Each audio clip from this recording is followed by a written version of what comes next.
It's one of those stories that feels ripped from a financial thriller, except it's painfully real. Imagine a judge looking at Wendy Williams and saying, bluntly, "Your career? Over. Finished. There's no coming back." Stark, cold, and final. Now flip the script. The man who spent decades riding the wave of Wendy's fame, the one who drove her cars, lived in her homes, and funded an entirely separate life with another partner, is the one suddenly facing unpaid bills, foreclosure notices, and mounting credit card debt. The twist? It's not the court, a shady contract, or a clever legal maneuver that brought him here. It's something far simpler. Wendy Williams' money stream, the engine of his lavish existence, finally stopped. For years, Kevin Hunter's lifestyle was tethered to Wendy's empire. Monthly support checks, once rumored to be around $250,000, kept his world spinning, cushioning every whim and fueling a fantasy life built on someone else's labor. But when Wendy's show was canceled in 2022 and Wells Fargo froze her accounts, pushing for guardianship on grounds of her alleged unsound mind, the safety net disappeared almost overnight. February 2022 marked the collapse. The check stopped. The illusion crumbled. Suddenly, the financial autopsy begins. The lavish spending, the effortless lifestyle, the carefully constructed second life, all of it depended entirely on Wendy's career milestones, her production schedule, syndication deals, and live tapings. Remove that, and the structure falls apart, revealing the precarious reality Kevin Hunter had somehow convinced himself was permanent. This isn't just a story of lost money. It's a cautionary tale about dependency, power, and the fragility of a life built on someone else's fortune. When Wendy Williams stepped away from the spotlight in mid-2021 and her show officially wrapped in 2022, the fine print of her divorce agreement quietly triggered a seismic shift. The lavish, almost Severance-style support Kevin Hunter had been receiving was tied to Wendy's income. Once her earnings dipped below a certain threshold, the payments were set to end. And indeed, filings revealed that after the show concluded, Wendy's residuals were virtually symbolic, just under $2,000 in February 2022 and a paltry under $100 the following January. Yet Kevin continued to live as though the golden checks from Fox and production fees would magically resume. By late 2022, he found himself standing before a New Jersey judge, pleading that the pause in his payments was urgent because he could no longer meet his monthly obligations. The contrast between the life he projected and the reality in those filings was stark. He admitted he had fallen behind on nearly every bill, including the modest $600 monthly homeowner association fee for the gated lakefront Florida community where he and Sharina, the woman he left Wendy for and with whom he built a new household, resided. A fraction of what he once drew from Wendy's empire, yet it too slipped into legal trouble and foreclosure warnings. Around the same time, public records and local media tracked him selling off symbols of former power, luxury vehicles, including a rare mid-2000s sports car worth six figures, converted into quick cash through a company that loans against high-end assets. This is more than a tale of mismanaged money. It's the story of a man whose life had been meticulously built around Wendy's wealth. Friends recall that he leveraged his credit during the marriage to buy properties that doubled as staging grounds for a long-term affair. At the peak of Wendy's daytime reign, he moved through her studio in designer furs and high-end vehicles, treating the set like a personal showroom. Staff remember him arriving in a green performance car, bottle in hand, acting as both executive producer and enforcer, despite having no prior television experience, while simultaneously controlling her personal circle and maintaining a separate household with Sharina. All of this swagger, all of this control, depended on a single revenue stream: Wendy hosting her show. When that disappeared, Kevin did not downsize. He went on the offensive. Between 2022 and 2023, as Wendy was moved into court-appointed guardianship at a high-end New York facility, Kevin began framing a public narrative that cast her as the victim of financial exploitation. He claimed Wells Fargo, the Guardian, and the courts had trapped a capable woman in fraudulent bondage, while the same institutions were responsible for his own hardships. by 2025, that strategy escalated into a $250 million federal lawsuit naming 48 defendants, including Wendy's guardian, the bank, the assisted living facility, and even the presiding judge. He alleged constitutional violations and tens of millions in lost income.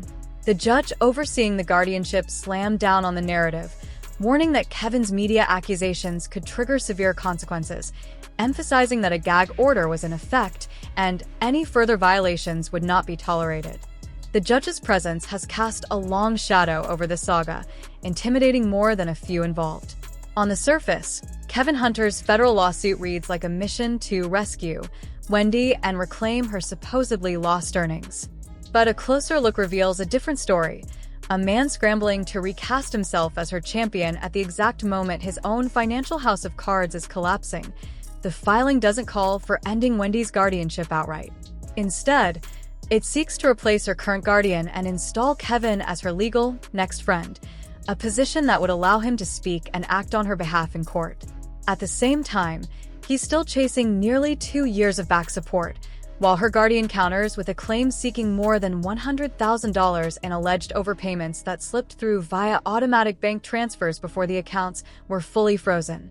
While these federal numbers make headlines, the daily reality of Kevin's finances is far less grand. A major bank is suing him over a personal credit card balance just above $20,000, citing missed payments and ignored notices. Meanwhile, his Florida Homeowners Association pursued him over a few $100s in unpaid assessments, amounts that can escalate into foreclosure if left unresolved. Back when he was receiving tens of thousands a month from Wendy, these sums would have been trivial. But now, they're flashing red in court records and gossip columns alike. Even the house that once symbolized a new life with Sharina, the lakefront Florida property where she filmed glossy cooking videos for her vegan brand, has quietly been sold for roughly $1.2 million. Insiders suggest this wasn't a casual real estate move, but a forced liquidation, driven by mounting legal fees, lost support payments, and creeping consumer debt. The shift didn't stop there. Social media observers noticed Sharina gradually erasing Kevin from her digital presence. Posts featuring him disappeared or were buried, while her accounts pivoted to plant-based recipes, wellness content, and a national cooking competition promising a $25,000 prize and a feature in a mainstream magazine. For someone who once enjoyed a life underwritten by Wendy's multi-thousand-dollar checks, even a mid-five-figure contest suddenly became a meaningful opportunity rather than a side hobby. Industry insiders report that Kevin, in turn, has removed most references to Sharina from his pages, though he still mentions her achievements when it suits a narrative of stability. The rumor mill quickly spun a story: an off-camera split, the home sale, ongoing lawsuits, and her sharpened solo brand all hinted that she chose to step away once the protection and financial comfort he could provide no longer outweighed the scrutiny. The irony is unmistakable. For years, Kevin painted Wendy as financially unstable, impulsive, and incapable of managing her own affairs, even before the guardianship. Yet when banks, courts, and homeowners examined his own ledgers, they saw something very different. A man far from disciplined, struggling to manage even the most basic obligations while attempting to position himself as her savior. Courts and creditors alike have watched Kevin Hunter claim he couldn't cover a $600 monthly association fee or a $20,000 credit card balance, all while demanding millions more from the very woman whose fortune he had long relied on. In legal filings, Wendy's guardian used these details as evidence that continuing to funnel massive payouts to him would actually harm Wendy's interests, framing it as yet another form of exploitation, this time cloaked in the language of legal entitlement. Meanwhile, the judge's comments in court, made in a proceeding ostensibly unrelated to Wendy's career, raised eyebrows. Observers question why someone outside the entertainment world would weigh in on the merits of her past show or career decisions. It seemed entirely irrelevant to the judge's role as the arbiter of law, yet it became part of the public narrative surrounding Wendy's case. Despite being officially labeled cognitively impaired and under strict court supervision, Wendy has been quietly reshaping her story. By late 2024 into 2025, she made a series of small but high-visibility appearances, front-row seats at New York Fashion Week, surprise restaurant drop-ins with her niece and close friends, and even a cameo at Columbia University that generated fresh paparazzi coverage. She has taken to radio shows like The Breakfast Club to assert that she is not cognitively impaired, describing her living facility as a luxury prison, with rules that prevent her from receiving calls or leaving freely to see her nonagenarian father. These public moments directly undermine Kevin's portrayal of her as a helpless victim in need of his legal rescue. In contrast to the ex-husband scrambling for leverage in federal court, Wendy is slowly reclaiming her agency. She is actively engaging with media, appearing confident and lucid. Family members and journalists alike have noted that she sounds far clearer than she did during the 2024 Lifetime documentary, more focused on her family, honest about her limitations, yet adamant about leaving guardianship and returning to Florida. Experts caution, however, that most guardianship arrangements are rarely reversed. For-profit professional guardians are often preferred over family, particularly when substantial money is involved. This tension between a family insisting it is shut out, a guardian asserting she is protecting Wendy, and an ex-husband attempting to recast himself as her champion while his own finances crumble, is where the karmic angle becomes almost tangible. Step back and the pattern is unmistakable. Kevin leveraged Wendy's fame to access spaces he never could have on his own, funded a second household with Sharina for over a decade, and tried to maintain that financial flow even after their 2019 divorce. And the end of her show. Now, with a show gone, support cut, his mansion sold, and multiple debt lawsuits piling up, the woman he chose over his marriage appears to be moving on professionally and publicly without him.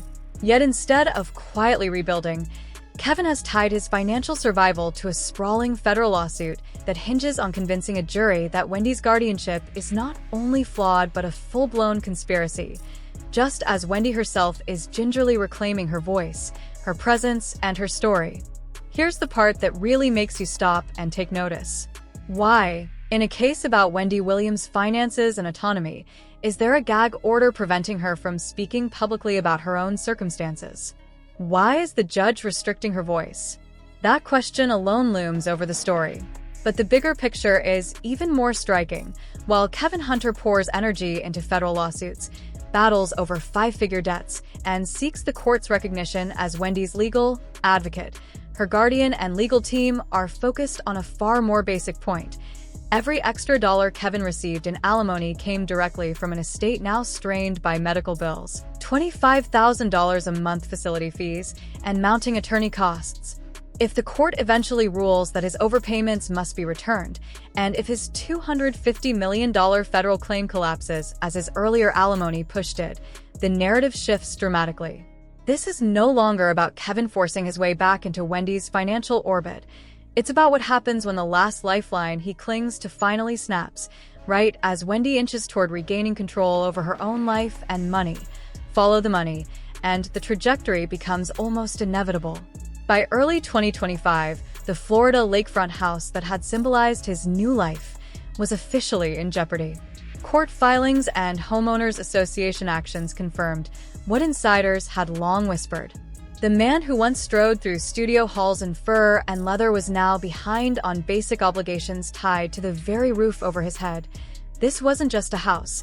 It was the Florida Reset, a 5-bedroom, nearly 3.5-bath gated community home where Sharina filmed soft-focus vegan content while luxury cars lined the driveway. Every unpaid $600 association fee, every minor special assessment under $1,000, added up to a symbolic collapse. The foreclosure notices and liens undercut every story Kevin had spun about being a responsible partner, a steady hand, or a financial savior. For a man who had long accused Wendy of overspending and being surrounded by opportunists, the cold, bureaucratic language of foreclosure was a bitter punchline. He couldn't even keep payments straight on a home purchased with her hard work, and the credit card case only deepened the humiliation. In mid-2025, UBS Bank filed suit, stating that Kevin had applied for a Visa signature card in 2014, used it for years, and then simply stopped making minimum payments, leaving a balance just over $20,000 plus legal fees. The bank's repeated notices in January and March went unanswered. For someone who once boasted of making more in a single month than many households see in a year, being publicly chased over a mid-five-figure debt was a stark, almost humiliating reminder. Even as plastic was now out of control, the pattern continued elsewhere. Around the same period, records show him offloading 2 high-end cars to a company that converts luxury assets into quick cash. Once symbols of status and power, they became collateral in a slow-motion unraveling of a life that had long depended on someone else's earnings. A firm that proudly advertises advances up to $10 million, secured by watches, art, and rare vehicles, became part of Kevin Hunter's unraveling story. Among the assets he tapped was a 2005 Ford GT, a collector's dream, valued around $140,000, with fewer than 500 miles on the odometer, transferred from his name to a holding company tied to an out-of-state buyer. For fans who remember that green supercar parked outside the studio during the show's heyday, the sale reads almost like a metaphor in chrome. The ultimate trophy bought with Wendy's primetime earnings, eventually reduced to collateral just to keep him afloat a few more months. Line up the details, and the pattern is stark. A luxury house leveraged to the brink. Association fees ignored. Consumer credit pushed until the bank sues. Rare cars traded for quick cash rather than preserved as investments. Industry insiders note that Kevin never built a separate empire. He built a showroom funded entirely by Wendy's deposits. When those deposits stopped in February 2022 and the guardianship froze the easy transfers, there was no backup plan, only a series of short-term moves designed to maintain appearances. The UBS complaint, the HOA summons, and the Ford GT title transfer are simply the receipts of a house of cards. The legal turning point came in New Jersey when Kevin's plea to restart alimony was politely but firmly dismissed. He argued that the pause in payments had left him behind on car insurance, credit cards, and daily bills, painting the guardianship as the villain. The judge's response? Binding arbitration, not a forced payout. In plain terms, this was no longer Wendy's problem. For anyone who remembers Kevin's swagger during the divorce, the ruling lands like a courtroom mic drop. The system he once tried to weaponize to extract more money now reads as hardship and shrugs. BY 2025. The scene is almost cinematic. The ex who spent decades attached to Wendy's fortune now faces looming foreclosure, mounting consumer debt lawsuits, and a federal case that seems more symbolic than winnable. Meanwhile, Wendy, still in a facility she calls a luxury prison, is passing evaluations, reclaiming front-row seats at fashion shows, and slowly rebuilding her public voice. The courts have made it clear, her financial affairs are not his responsibility. The bank has closed the loopholes he once exploited, and warnings she previously issued about him sit in sealed files, awaiting the next judge to read them. So what happens if his $250 million gamble collapses? The Florida house disappears. Wendy's push for autonomy gains traction at the exact moment his options dry up. What unfolds feels like a convergence of karma, cosmic timing, and the inevitable price of years of dependence and greed. Her freedom, it seems, comes at the cost of his total collapse. The story is still unfolding, and the questions remain. Is this justice served, the universe's timing, or simply the brutal bill for a decade of living off someone else finally coming due?